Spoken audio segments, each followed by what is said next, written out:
The desert heat pressed against his skin like a burning wall. Kane stumbled forward, his boots sinking into the loose sand with every step. His water supply had run dry hours ago, but the trial demanded that he keep going. Behind him, the twin sons of Valdros III blazed without mercy, painting the jagged rocks in shades of molten gold. His vision swayed as if the ground itself was tilting under his feet. Above, the sky shimmered with heat waves, bending the light until the horizon looked like a mirage. The trial was not a simple test of strength. It was a brutal ceremony designed to break the body and shatter the mind. Kane had heard the stories before arriving. Most who entered never returned. Those who did often spoke with hollow voices, their eyes empty of hope. Every step sent a sharp ache through his muscles. The sand felt heavier, almost like it wanted to swallow him whole. In the far distance, he could see the outline of the trials. First checkpoint, a tall stone arch carved with alien symbols. It felt close enough to touch, yet no matter how far he walked, it barely seemed to move closer. A shadow moved ahead. Kane froze, blinking sweat out of his eyes. The figure was tall, holding a spear tipped with a blade that caught the sunlight like fire. Her skin was the color of storm-lit oceans, and her braided hair swayed in the hot wind. She watched him. Without speaking, the shifting sand swirling around her feet like she commanded it. Kane's throat burned as he tried to speak, but no words came out. His breath came in shallow gasps. He fell to one knee, feeling the heat claw at his strength. The figure stepped closer, her eyes scanning him as if she were reading more than his body. There was no cruelty in her face, but there was no kindness. Either, only judgment. The wind howled through the canyon walls behind her, carrying grains of sand that stung Kane's skin. The spear in her hand seemed more than a weapon. It was a mark of authority, the symbol of one who had passed every trial and lived to rule. Her voice finally broke the silence, calm yet sharp enough to cut through the heat. "You are far from the end of Trial 1, she said, her words heavy with meaning. Kane pushed himself up, his legs shaking under his own weight. "I will finish," he said, his voice rough and low. The alien woman tilted her head slightly, her gaze narrowing. Then, without warning, she turned and began walking toward the arch in the distance. The movement was slow and deliberate, as if daring him to follow. Every step she took seemed to leave no footprint in the sand, with what little strength he had left. Kane followed her.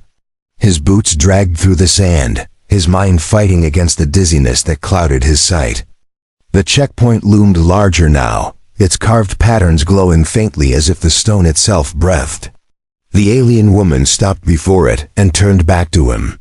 "If you pass this," she said softly, "you face Trial 2, and none survive." 2, Kane's legs felt like they were made of stone. Each step forward was an act of will that pushed him closer to collapse. The alien woman's pace never faltered, and the distance between them stayed the same. She moved like the desert belonged to her, as though the heat and wind were nothing more than whispers in her ear. The air shimmered with a strange haze that made the rocks twist and shift in his sight. For a moment, he thought he saw shapes moving. Through the sand, tall, thin figures with burning eyes. They vanished when he blinked, leaving only the empty wasteland. His mind was playing tricks, but he had no way to stop it. The trial was meant to break him from the inside before the outside. When they reached the base of the arch, the alien woman stopped and placed her hand against the carved stone. The symbols lit up in a deep, pulsing blue, as if recognizing her touch. Kane stared at the glowing patterns. They reminded him of veins under skin, alive and flowing with energy. The sight made the hairs on the back of his neck rise. "You may rest here," she said without looking at him. Her voice carried a weight that felt both like an order and a warning. Kane dropped to his knees in the shadow of the arch. The coolness of the stone beneath him felt like the first breath after drowning, but he knew it would not last. The trial gave nothing without taking more in return. From the corner of his eye, he saw movement. A small creature, its body covered in scales the color of the sand, crawled across the rock. It stopped and stared at him with unblinking black eyes before vanishing into a crack.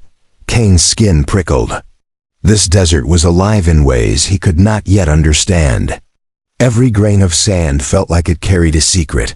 The alien woman turned to face him fully for the first time. Her eyes were like molten gold, burning yet cold. "The trial is not just about strength or endurance," she said. "It is about seeing what others cannot. If you fail to see, you fail to survive." Her words sank into him like the heat itself, slow and relentless. Kane wanted to ask her what she meant, but his throat was too dry to form the words. She reached into a pouch at her side and pulled out a small vial filled with shimmering liquid. Without speaking, she tossed it to him. He caught it clumsily, nearly dropping it in the sand. The liquid seemed to glow faintly, as if it held light inside it. He uncorked the vial and drank. The taste was unlike anything he had ever known, cool, sharp, and bitter at the same time. The moment it touched his tongue, the world around him shifted. The air became clearer. The distant horizon snapped into focus. He could see details on the rocks miles away. He could even hear the faint hum of the glowing symbols on the arch.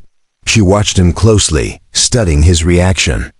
"Now, you will walk to the Canyon of Shadows," she said.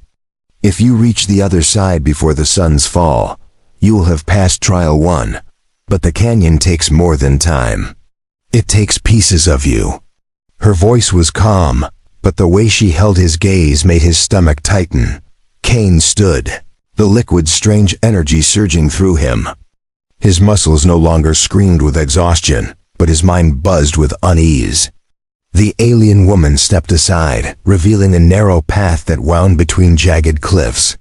Shadows pooled in the spaces where the sunlight could not reach, shifting, as if alive. The sight sent a chill through him despite the heat. He took one step toward the canyon, then another.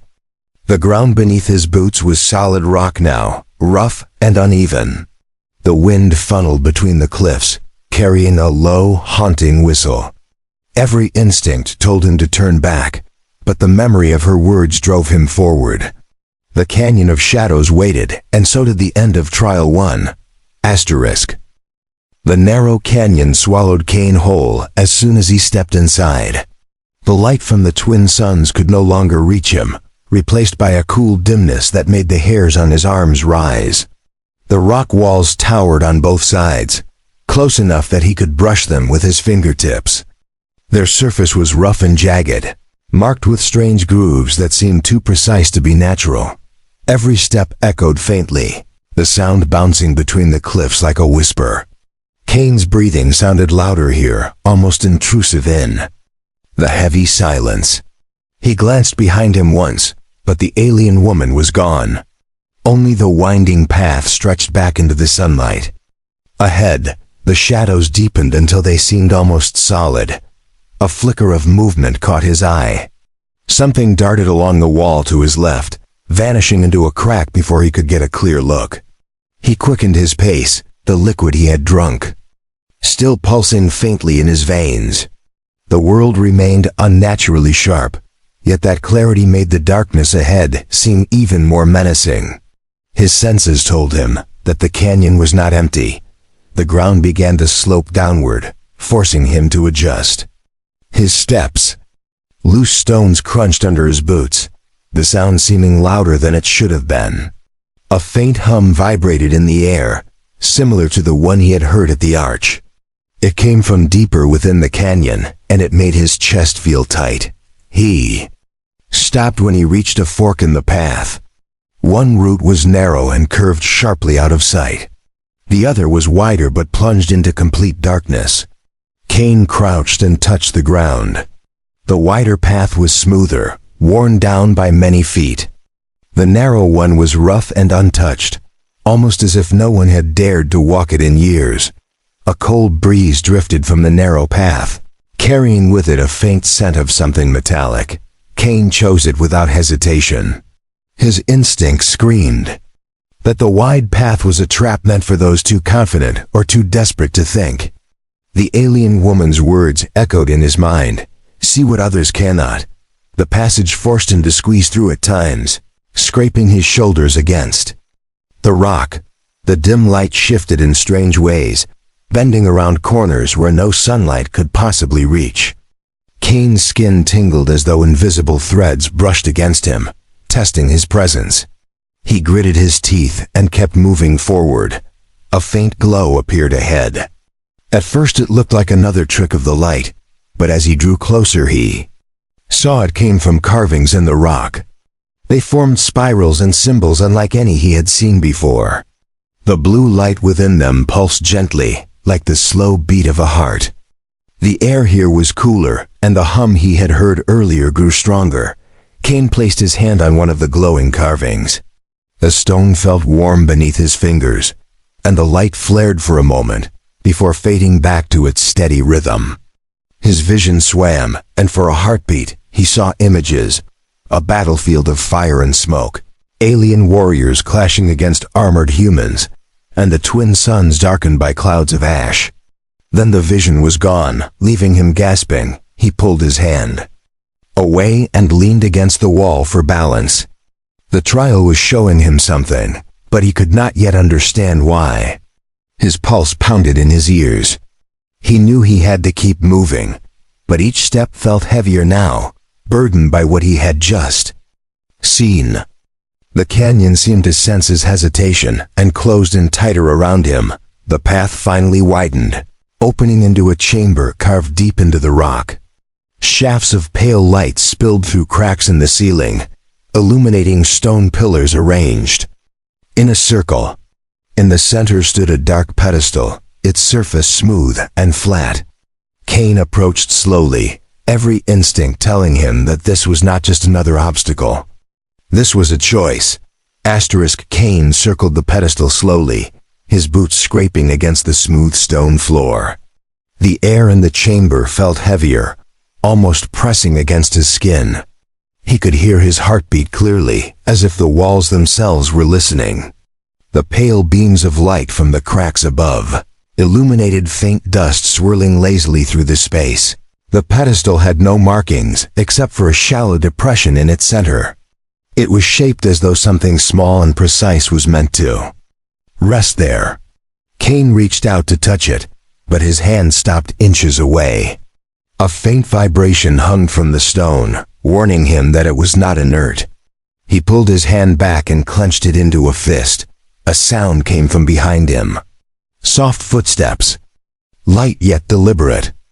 Kane spun around, but the doorway he had entered through was empty. His pulse quickened. The footsteps continued, circling the chamber, though nothing was there. He turned in place, eyes scanning every shadow, but he could see no one. The trial was showing him that he was not alone.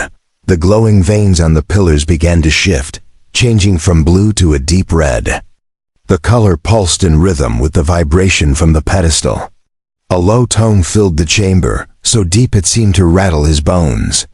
Kane felt his knees weaken under the weight of the sound, yet he forced himself to stand. Something moved within the light shafts. A figure emerged slowly from the far corner, taking shape as it stepped forward. It was not the alien woman he had seen before. This being was taller, cloaked in flowing fabric that shimmered like liquid metal. Its face was hidden beneath a mask carved with the same symbols that lined the canyon walls. The figure stopped just a few feet away from the pedestal. "You have reached the heart of Trial 1, it said, its voice low and resonant. "What you do now will decide whether you leave this place standing or never leave at all." The mask tilted slightly, as if measuring his resolve. Kane swallowed hard, but said nothing. The figure extended one long hand toward the pedestal. From the folds of its cloak, it produced a small crystal, no larger than a coin. The crystal glowed faintly, casting shifting patterns of light on the stone floor. "Place this within the hollow," the figure instructed, "and you will open the way forward."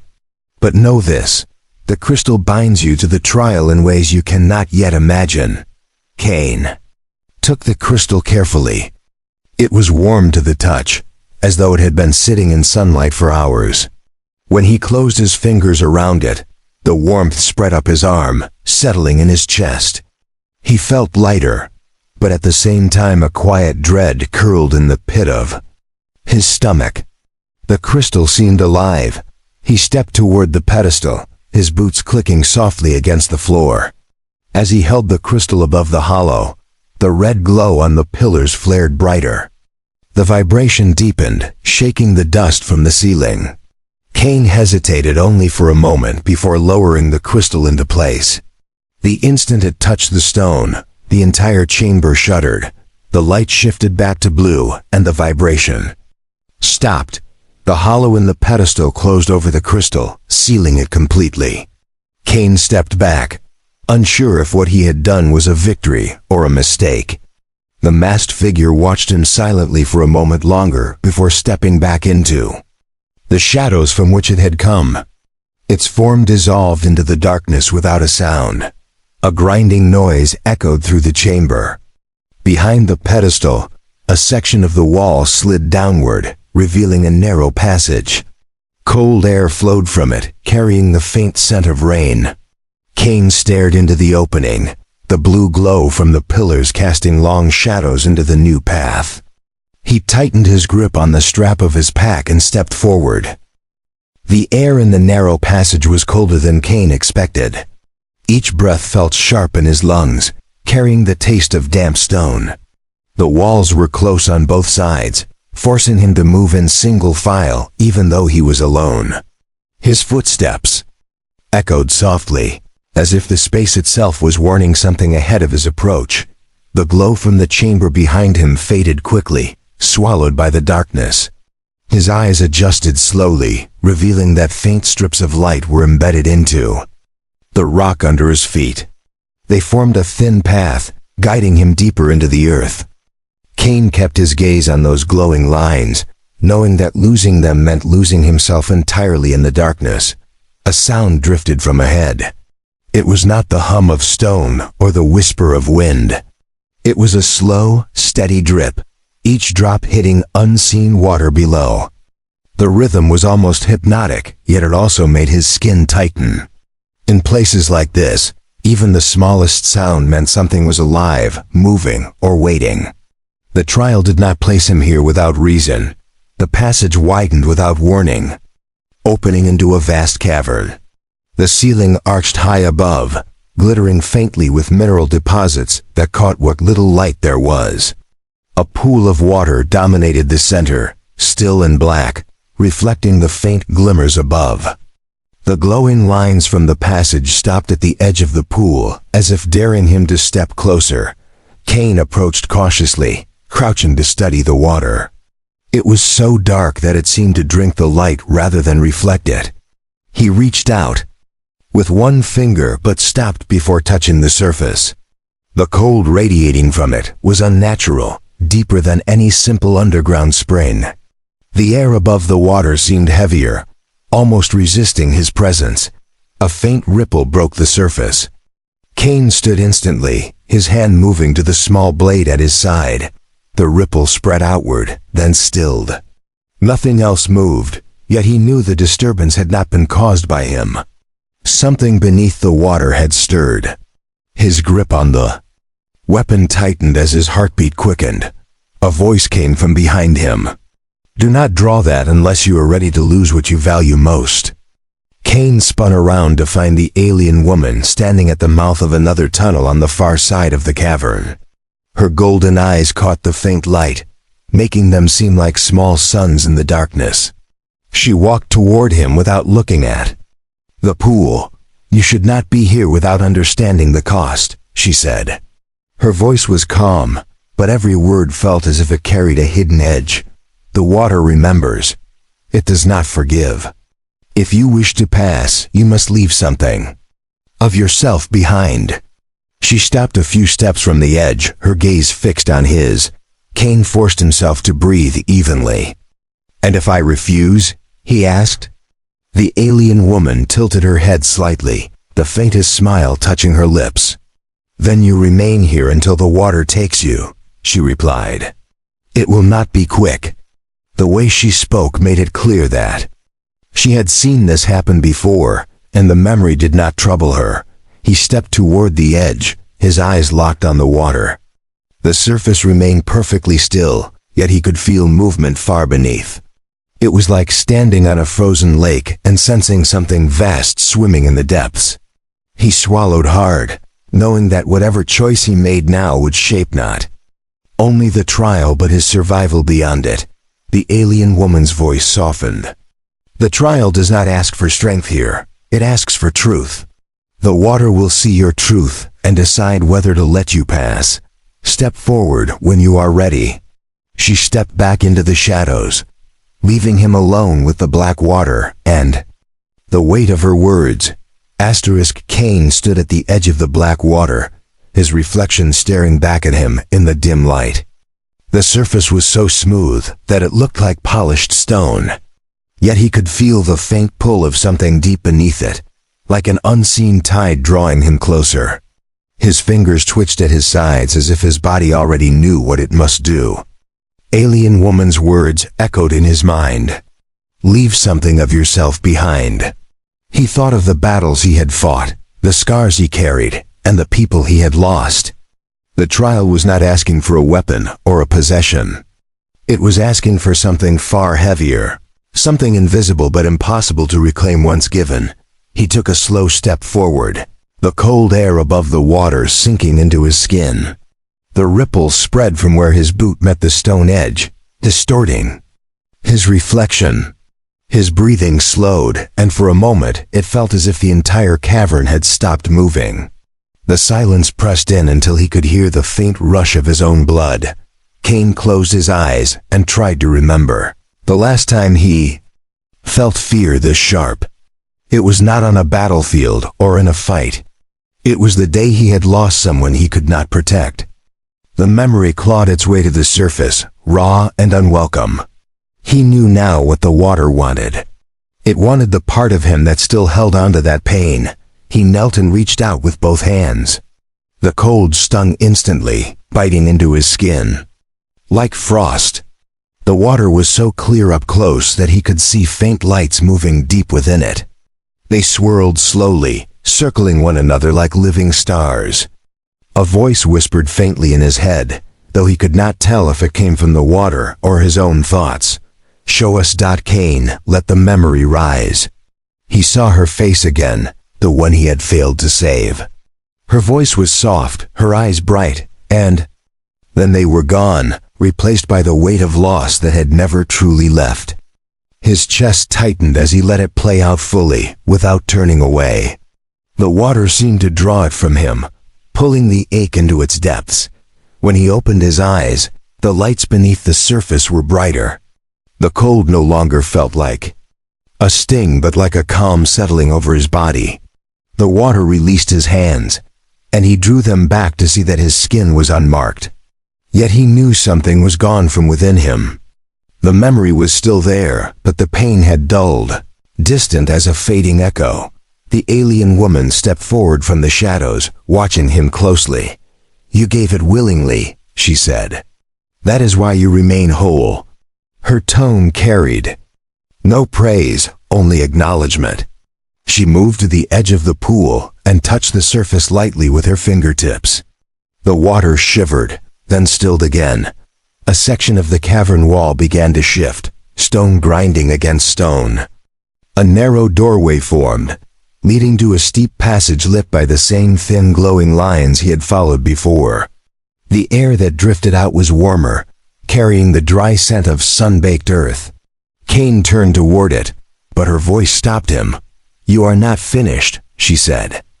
"You have passed the heart of Trial 1, but the path to Trial 2 begins now.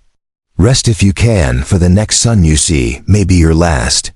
Her golden eyes held his for a moment longer before she turned and vanished into the dark tunnel from which she had first appeared. Cain stepped toward the new passage. The weight in his chest was lighter, but the emptiness it left behind was sharp. He knew he could not turn back. The trial had already claimed something from him, and it would not stop until it decided whether to keep him alive or not. He placed one hand on the stone wall for balance, and began the climb upward toward the light. The climb felt endless, each step grinding into Kane's legs like the weight of the entire canyon was pressing against him. The passage grew narrower, forcing him to hunch as he moved upward. His hands brushed the walls, the stone warm now from the heat above. Every muscle in his body ached, yet the thought of sunlight drove him on. A pale glow began to form ahead. It was not the thin, artificial light of the glowing lines, but the natural brightness of the twin suns. Kane's breath quickened. The dry scent of open air reached him, carrying with it a faint taste of dust. He emerged from the narrow opening into a wide plateau, the desert stretching endlessly in all directions. The wind was stronger here, cutting across the plateau and scattering fine sand across the rock. Far in the distance, jagged peaks rose like the teeth of some massive buried beast. Kane shaded his eyes and scanned the horizon. He could see faint movement, though he could not tell if it was wind-blown sand or something alive. A voice carried to him on the wind. Trial 2 begins when you take your first step from this plateau. Kane turned to find the alien woman standing a short distance away, her spear resting lightly in her hand. Her presence was unchanged, calm, unreadable, and sharp as the edge of the weapon she carried. She walked toward him, the sunlight glinting off the metal details in her armor. "This is not a place for endurance," she said. "It is a place for choice. The wrong choice will not kill you immediately, but it will lead you to death before the next dawn." Her golden eyes did not blink as she spoke, and Kane felt the weight of her words settle over him like a shadow. Kane's gaze followed hers to the far end of the plateau. Two paths descended from it. One was a narrow trail leading into a canyon of black rock, its shadows so deep they seemed to swallow the light. The other was a wide slope that led down into rolling dunes, the sand there shifting like the surface of water. Neither path looked welcoming. "You cannot turn back," she said. "And you cannot stay here. Choose a path, and your trial continues. Choose neither, and the desert will decide for you." Her tone carried no threat, only the certainty of someone who had watched this moment countless times before. She stepped aside, giving him an unobstructed view of both paths. Kane studied them in silence. The canyon's darkness felt unnatural, as though it was not simply the absence of light, but something deeper, something that waited for those foolish enough to enter. The dunes, on the other hand, shifted in a way that made him uneasy. It was movement without wind, and that meant something was moving under the surface. His instincts told him the canyon was the safer path, yet something in him resisted the thought. The trial had already shown him that the obvious choice could be a trap. He crouched, running his fingers over the stone beneath his feet. The heat from the sun had warmed it, but beneath that heat he felt a faint vibration, steady and rhythmic. Coming from the direction of the dunes, he stood slowly, looking back toward the alien woman. She watched him without expression, her spear tip resting against the rock. "Your choice will bind the rest of the trial," she said. "Once you step forward, you cannot return to this place."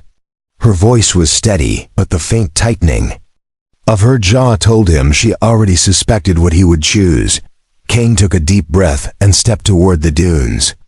The moment his boot left the plateau and touched the sand, the wind seemed to shift, swirling around him with sudden force. The alien woman's voice carried to him one last time before the sound of the wind drowned it out.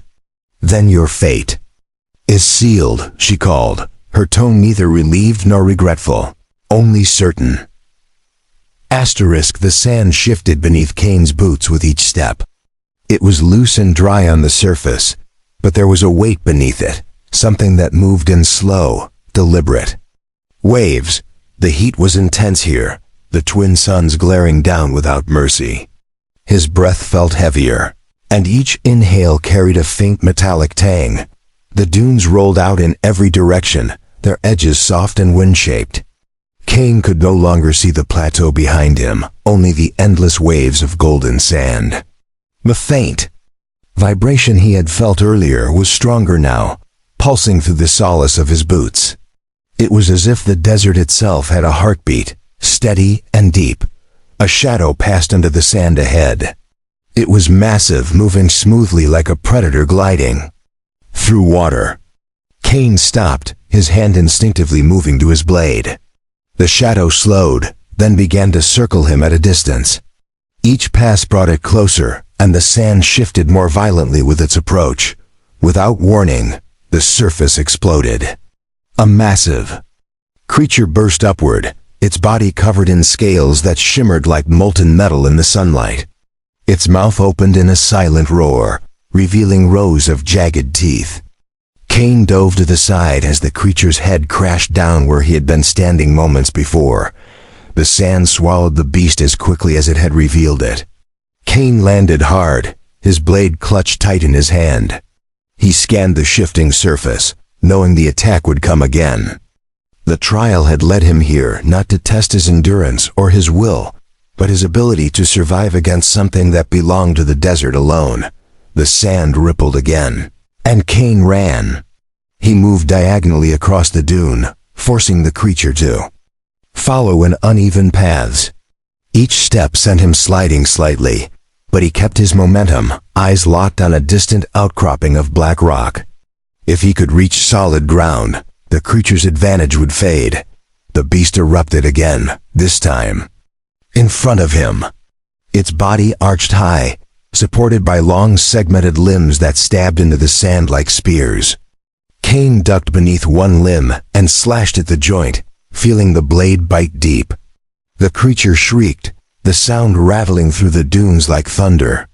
It recoiled, but the wound only seemed to enrage it. He sprinted toward the outcropping, his lungs burning. The vibration beneath the sand grew chaotic as the beast pursued, closing the distance with terrifying speed. Kane reached the first slab of rock and leapt onto it, the sand spraying out behind him. The creature struck the edge, sending shards of stone into the air, but could not climb onto the solid surface. The alien woman's voice reached him from the top of the rock formation. She stood there with her spear in hand, watching him. "You chose the path of the dune beast," she called. "Few survive it. Fewer still do so without help." She began to descend toward him, her movements precise and balanced against the shifting sand below. Kane braced himself as the creature circled the base of the rock. The woman reached his side and drove her spear into the sand, the tip glowing. Faintly, the vibration stopped and the beast froze in place. "The trial does not reward strength alone," she said. "It rewards those who know when to fight and when to call for aid." She pulled the spear free, and the beast sank back into the sand, vanishing completely. She looked at Kane for a long moment, then nodded once. "You have passed both trials. You may leave this place or remain and take your place among us. Choose now, for the desert does not wait." Kane met her gaze, the heat and exhaustion weighing on him. Slowly, he stepped forward and extended his hand. "Then I stay," he said, his voice steady. The alien woman clasped his forearm, her grip firm. The wind shifted, carrying the scent of the dunes and the sound of the desert's heartbeat. Kane stood beneath the twin suns, no longer just a stranger who had entered the trial, but one who had earned his place in its history.